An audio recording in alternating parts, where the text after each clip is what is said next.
Welcome back to Just Chattin', and this is the series of videos we do on Thursday and formerly on Sunday evenings just for our own entertainment. Now, for those of you who did not catch Sunday's video, I mentioned I am taking a little break from the toxic twosome because I need to do it for my mental health.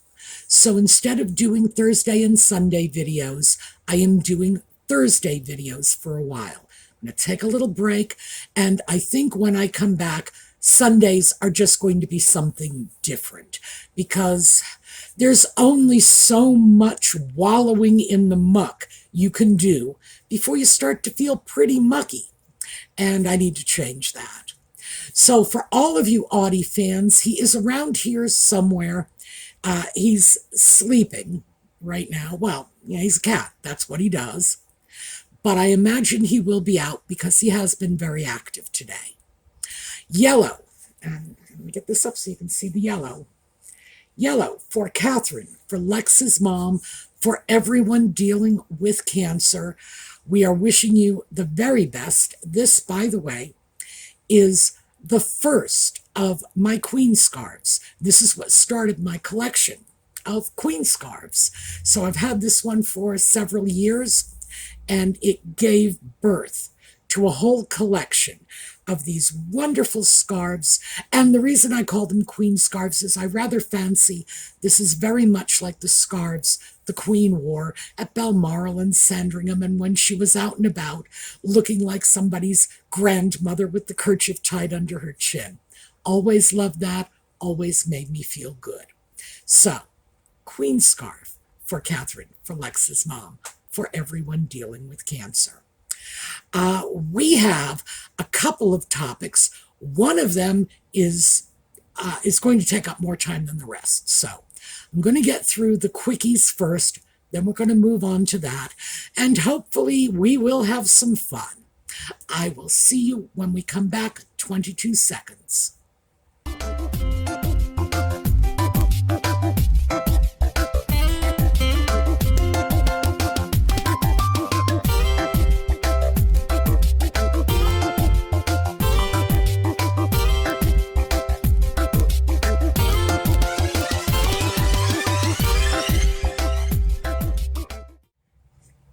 Okay, let's start with something that has made the press recently.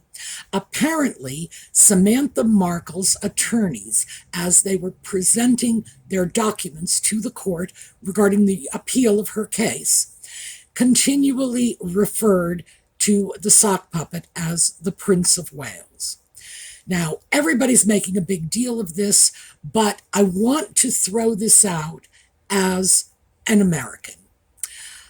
The sock puppet was, in fact, at one time known as Henry of Wales. He was never the Prince of Wales, but he was Prince Henry of Wales. So here is a passage straight from Wikipedia showing that there was a time when he was simply Prince Henry of Wales.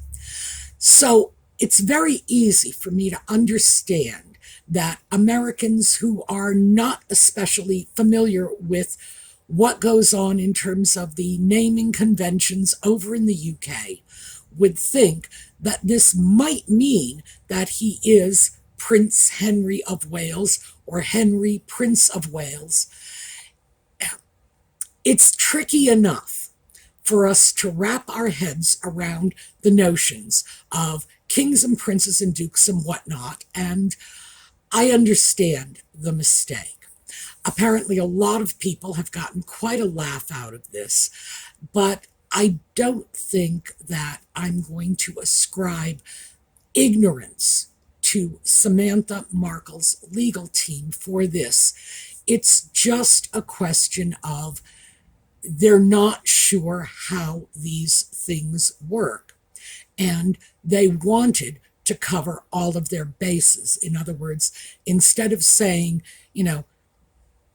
Harry, Mountbatten Windsor, possibly Sussex, otherwise known as Sock Puppet, idiot in charge of Lord only knows what, yeah, they probably were attempting to cover all of their bases and deal with what they thought to be his official title. And yes, they got it wrong. Now, I'm sure the Sussex squad is having quite a little laugh over this. I'm sure Nutmeg is at home weeping because I think we all know she really did want to be married to the Prince of Wales.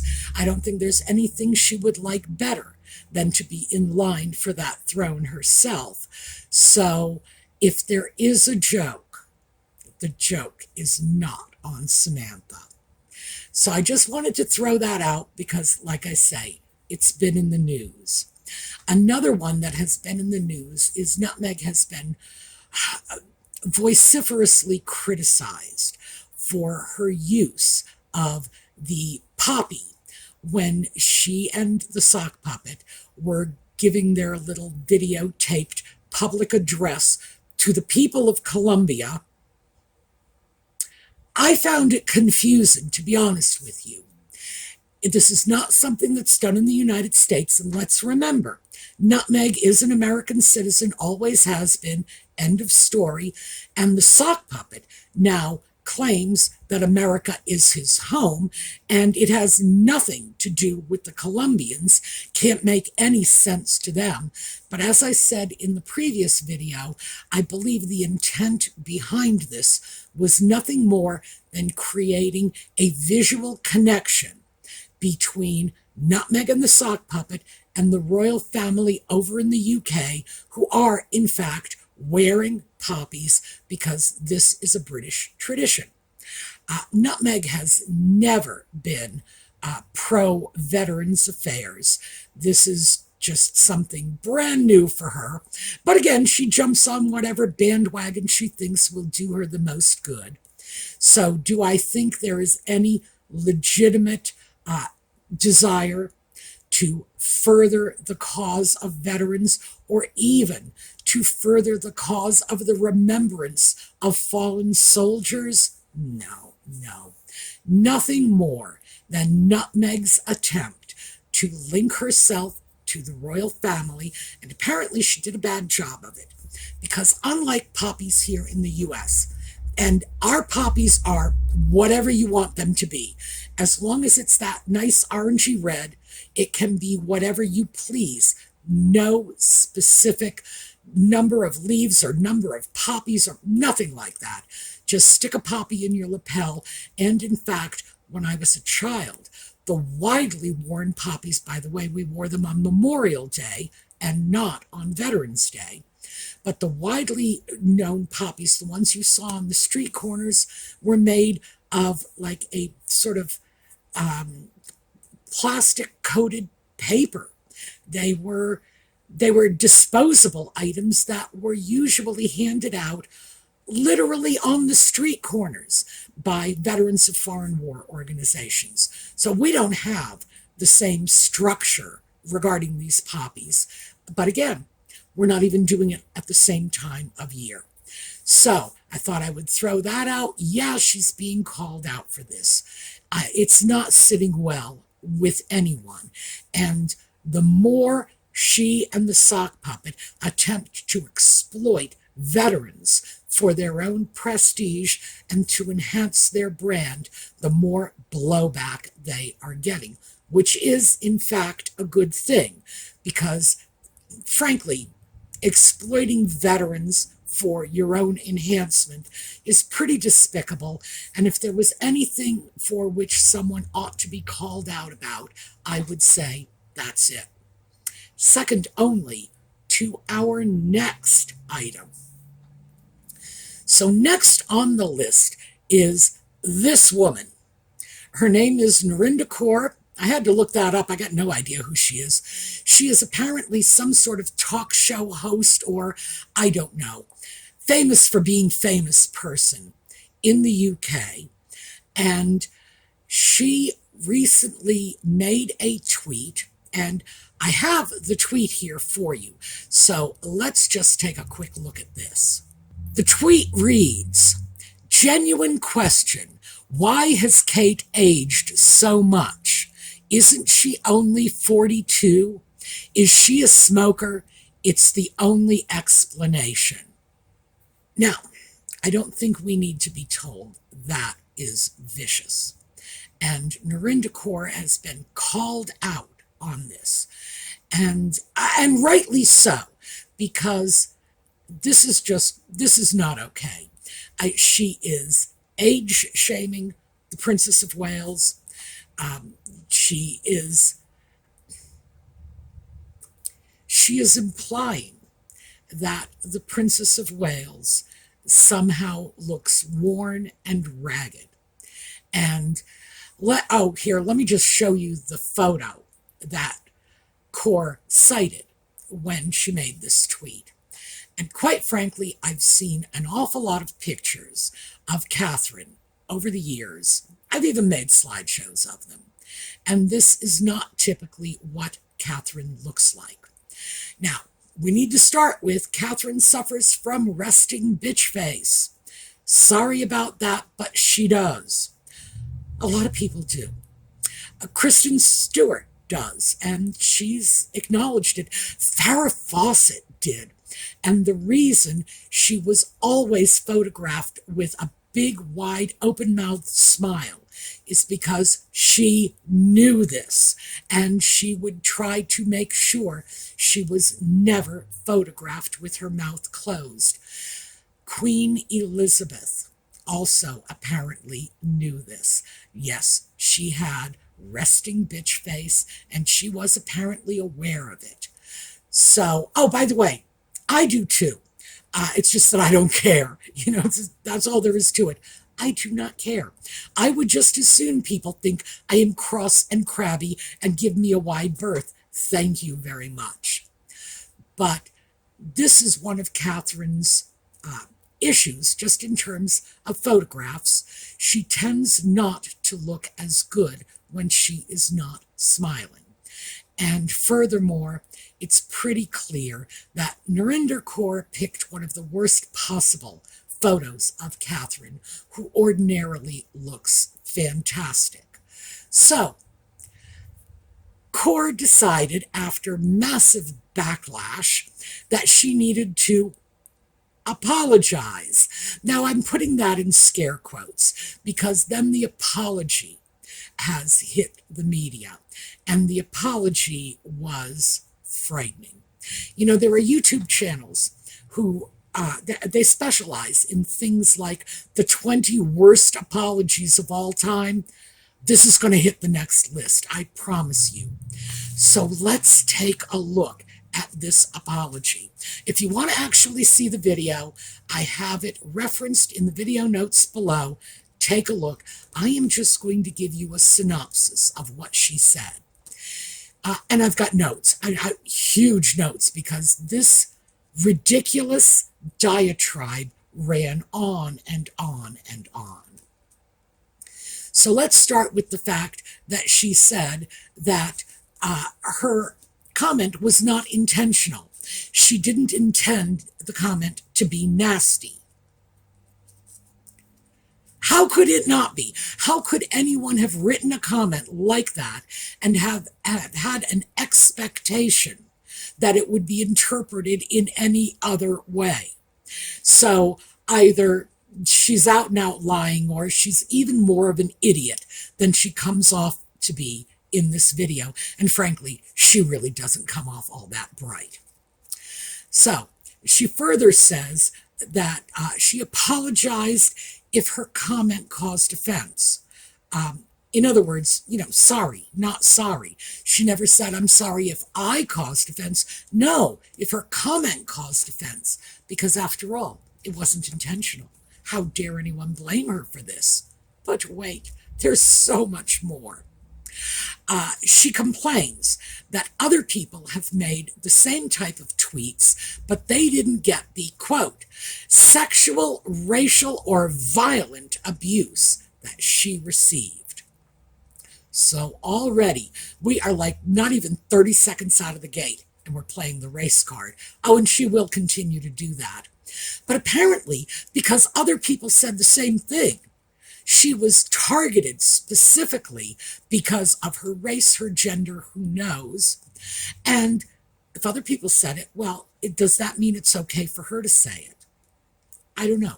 Maybe it does. Maybe that's the way life works in her universe. And she continues to say, all I did was ask about aging.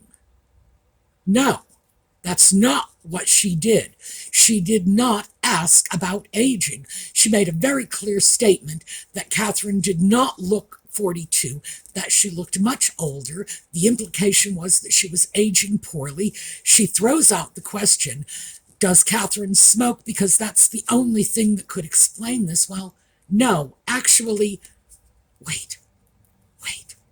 There's another explanation, you nitwit. The woman's been going through cancer treatment. Well, Narinder, again, because, let's face it, we've played the race card, we've played the gender card, so let's play the my brother died of cancer card. So that apparently makes it okay. This is not about cancer because her brother died of cancer. What? She couldn't possibly be mocking Catherine for Catherine's cancer because her brother died of cancer. I'm not sure what universe she lives in, but it's not the universe where 1 and 1 equals 2, or if it quacks like a duck, it's a freaking duck. Then she pulls out, completely irrelevantly, this is the part that I like. I love this. She pulls out the Sussex tagline of misinformation. There's no misinformation here. That tweet is in black and white. No one accused her of, for example, saying Catherine's clothes look funny, or, I don't like her hat, or her hair's parted in the wrong direction. No. There's no misinformation here. No one is criticizing this woman for anything other than that exact tweet that she put out there. That's what she's being criticized for. So I'd love to know what she feels is misinformation, but she doesn't tell us, by the way.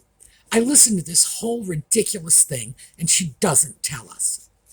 So she very quickly dismisses Catherine's cancer treatment altogether. So it's not enough that, her brother died of cancer, so therefore she can't be mocking cancer sufferers. No, Catherine only had pre-cancer treatments, and she had a year of treatment, whereas other people in the same situation, including her brother, went back to work. And then she says, and I quote, Kate has a lot of privilege. In other words, Catherine did not have to go back to work because she was the Princess of Wales and she had the time she needed to recover, which, by the way, is wonderful for Catherine and very sad for anyone who does not have that time to go home and recover. But in what way does any of this justify what she said about Catherine? In any way does this explain or excuse that tweet? It was just crazy. And she goes on to say, I'm not excusing my tweet. Well, yeah, she is excusing her tweet. The entire diatribe was saying that she didn't mean anything by it. She was only talking about aging, and it wasn't intentional, and she is a woman of color, which I assume means we can't hold her accountable. Her brother has cancer. Catherine hardly has any cancer at all. It was only pre-cancer. She's done everything except deal with what she did head on and in a responsible way. And then, because this is not enough, she starts talking about William and Charles profiting from cancer charities. Now, I believe this is probably a reference to some recent articles that came out showing that Charles and William's private estates, and I think this is the Duchy of Cornwall and the Duchy of Leicester. I'm not sure. I think that's what it is, that they have rented property to ambulance companies and other organizations that are doing good public work. I don't see anything wrong with that. I think, in fact, it's probably a good thing that they are making space available to these organizations. Do I think it's wrong that they are profiting by charging rent? No, absolutely not. The fact of the matter is, charitable organizations are still in the business, remember that, of doing what they do. They have budgets, they have resources, and these resources are intended to provide the kinds of services that are not ordinarily donated, like garage space. I say this as a former social worker. My job was to deal with people who were in situations largely of economic privation, but I was still paid for it. Oh, and by the way, just for the record, I and most of my coworkers, and I do mean most, we're talking 80–90%, routinely put in unpaid hours. We did our bit. Nevertheless, this was our livelihood, and this was our means of paying our bills so that we could afford to put in extra time. It's no longer the 12th century when the medieval church is providing all of the social service. No, it's not. And it's absurd to think so. But again, speculation. I think that's what she was talking about. And I have no idea what relevance this had to her tweet. She says something bad, but William and Charles are renting out spaces to ambulance companies. 1 and 1 equals 13 in her universe. That's the only thing I can infer from this. And then, and this is where the relevance to this channel comes in, she drags in nutmeg. She starts off by saying, I, as a brown woman, remember she's already thrown race in there, and she says this, I believe she raises the racial issue at least 3 times in this very short video, because God forbid we lose sight of the fact that she's a brown woman, and clearly we must give her special treatment, being a brown woman. That's what she's throwing it out there for. And that's what she's saying, that this is the narrative that you, meaning us, anybody who's watching her so-called apology video, you pit Kate against Meghan. I'm not going anywhere. I'm not leaving the country. I don't know where that came from. You will not silence me just because I'm a brown woman. Wow. And the woman is clearly unhinged. She said, Kensington Palace has put out misinformation. She doesn't say anything specific about that, but Kensington Palace has put out misinformation. And again, second time she mentions misinformation. No details either time. I think that's just a catchphrase she picked up from the Sussex Squad. And then she says, you said William was abusing Kate. No, I didn't. You know who did? The Sussex Squad.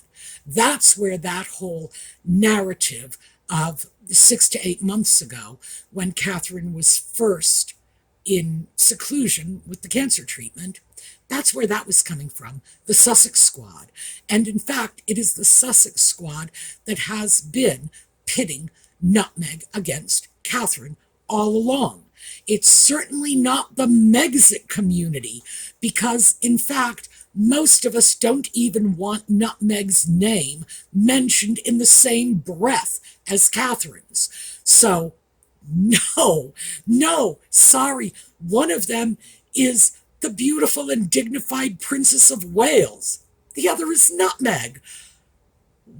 We do not see any competition between the two of them, not by a long shot.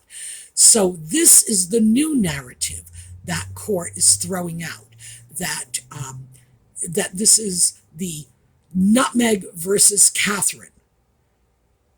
I don't get it. By the way, at the end, she says, it was just a tweet about aging. Remember, she does that over and over again to de-emphasize the significance of what she said. And she closes up with, think about that. Well, here's the thing. We actually are capable of thinking about this. She clearly is not. If she had like 2 or 3 motile brain cells, she never would have posted that. She would have looked at that video before it went up and said, good Lord, I need to put down the vodka, sober up, and rethink this as a plan, because that was insane. Absolutely insane. So, to my UK viewers, I do want to throw this out, because I'm not a big fan of canceling, although I have to say, canceling is not a new thing. It has existed for my entire life, and I have often seen great value in it, because we always enforced the social contract. And remember, I'm going back to the mid-20th century on this. We enforced the social contract with subtle shaming. When people misbehaved, we were able to bring them back into line with social pressure. I do not think that was a bad thing. Now, in some cases it was, absolutely. But overall, no. We were able to reinforce social norms. Even going back a little further than my time, in the Second World War, when people were not observing rationing, when people were selling goods on the black market, it was social pressure that brought them into line, and this was good, this was valuable. There are a lot of forms of social pressure that made a lot of people's lives difficult. That's not what I'm talking about. I am talking about the social pressure that encouraged us to behave in respectful ways, that taught us the golden rule, that social pressure that said, treat others the way you want to be treated. So I am not an opponent of cancellation overall. I'm not crazy about the way it's handled today, but I do see this as a means of calling people out on truly bad behavior and saying, we don't like it and we're not going to play. So to my UK friends, I'm just throwing that out to you. Do what you wish with it. There's no need for us to cancel Narinder Kaur in the US, because she's nobody here. Nobody's freaking heard of her. Nobody cares about her. This is not about the issues of a brown woman, because think about this. Well, maybe I should throw that back. You think about this, Narinder.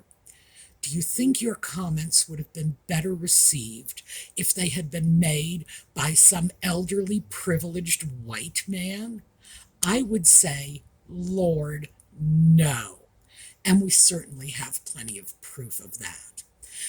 So yeah, this is a person who really deserves to be shamed off her platform, because it started off being bad, but eventually turned into a rant of self-aggrandizing, self-pitying, self-justifying vindictiveness.